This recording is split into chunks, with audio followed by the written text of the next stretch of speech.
Have you ever wondered what games you should keep or you should lose?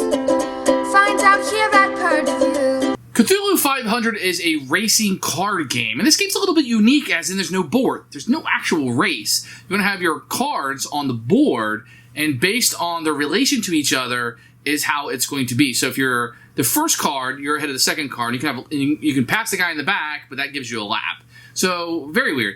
And you're going to be upgrading your cars during the race to have, you know, weapons put on them and speed bursts and different drivers. Somehow different drivers jump in your cars. It makes absolutely no sense whatsoever what you're doing in this game. But the rules are fine. The upgrades are kind of cool. And there's some combat as you're going past people. And you can do that kind of thing. And that's kind of neat. It's a good card game, and it was one of those things like I heard about a lot. It was Cthulhu 500. It was really, really good. It's not a bad game. It's an okay game, but the theme doesn't fit what you're doing in it. It's all right. It's an okay game. I don't think you need to track it down if you really like Cthulhu or you really like this aspect of racing without a board.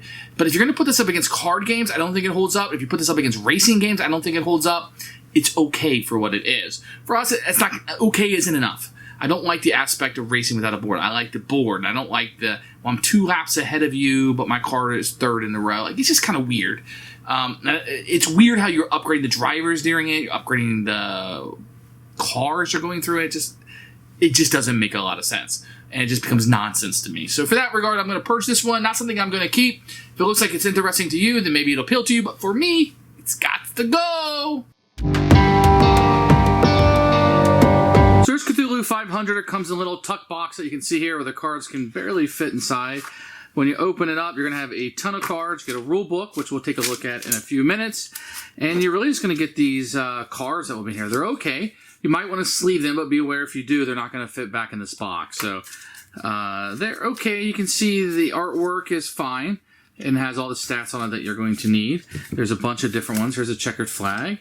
The backs will be a little bit different on those. But for the most part, you're going to have some weird artwork on this. The text and flavor is going to be a little small on it, but they're fine for how cheap this game is. It's not a very expensive game at all. Here are the cars, which you'll have.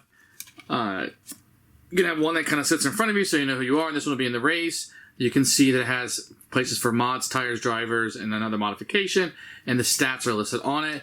And then there's always a wounded side of it where you get a little bit of damage. You can see on the other side, and this will usually change the stats that are on it, as you can see. The type of rule book that you kind of you do like an old style map that people used to have. Everything is black and white. You go through, it's pretty functional, but there's a lot of small print here, a lot of words. The pictures, but they're black and white, and then little spots here that will help you like quickly get through things in the testing that you'll see here. There's not a lot of player aids in it, so this will be kind of used to that. It's okay.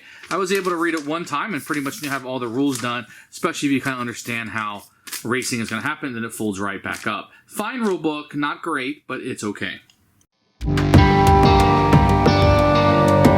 So the game plays 3 to 8. I think it plays better with more players, but here's going to be the 4 cards, and we'll say this chariot's the leader, and this is the back. The checkered flag is going to go in the discard pile, and all the other cards will be shuffled, and the players will have a number of cards to start the game out. Now, there's no board for this that you're racing around. It's all about position and how many laps that you're able to take. So you actually, say this is the front, you actually can go back here and pass this person in the back, and you get a lap token. It shows that you're a round further than that person. So it's not necessarily, it's in relation to the racers. There's no end game or whatever. You're going to play until you go through the deck one time. Then you'll shuffle in the checkered flag. And when the checkered flag comes up, the game will end immediately. So that's kind of how the end game will work. And whoever has the most laps and is furthest ahead will win. On your turn, you can take 2 actions. Then you can discard any cards, and you draw up to 2. So here's an example of an action card. Discard any number of crew cards in your pit crew. Then roll a die for each card. You automatically pass 2 vehicles ahead of you for each 5 or 6 rolled, and 1 vehicle for each 2 to 4 rolled. A roll 1 gives no benefit. So that could be just an action that you would take. Here's another one. You can see discarding a number of crew cards in your pit. Same one. Here is a different one. It says choose a damaged vehicle, flip that vehicle from its damaged side to its undamaged side. So that's a healing thing. So one action could be just to take one of these actions. Now be aware there are reaction cards in the deck that can be played. And I'll tell you right on it, play in response to a card played. If it requires die roll, passing test, must be played before rolling.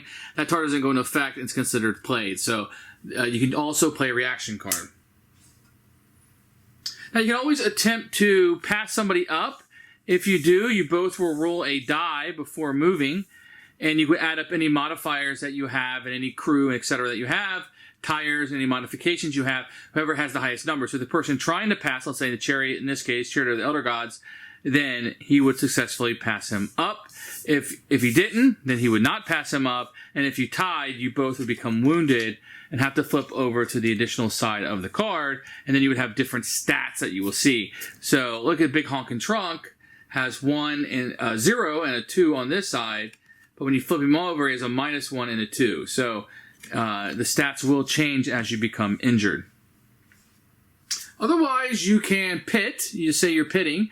And then you can add modifications. So let's say we do a tire. Gives you +1 bonus to all your passing. And then you would put the tire at the bottom of the car here. Everything's kind of squeezed in just to get it on frame. You can add crew members that will have effects for you. The sister contributes to its fix-it score to your repair attempt. So you can try to repair when you're in the pit, which is rolling a dice with your modifiers. And then you might see something like a modification that you have here. You can do this in the pit. Any vehicle successfully passes you sustains damage. So you kind of razor them, and you can put a modification. Up to 2 modifications, a driver, and a tire on your thing, and that will just kind of help you as the game goes through. Then you just continue on. Like I said, once you use up the whole deck, this is shuffled in, and then when the checkered flag is pulled, the game is over. You see who's furthest ahead is the winner.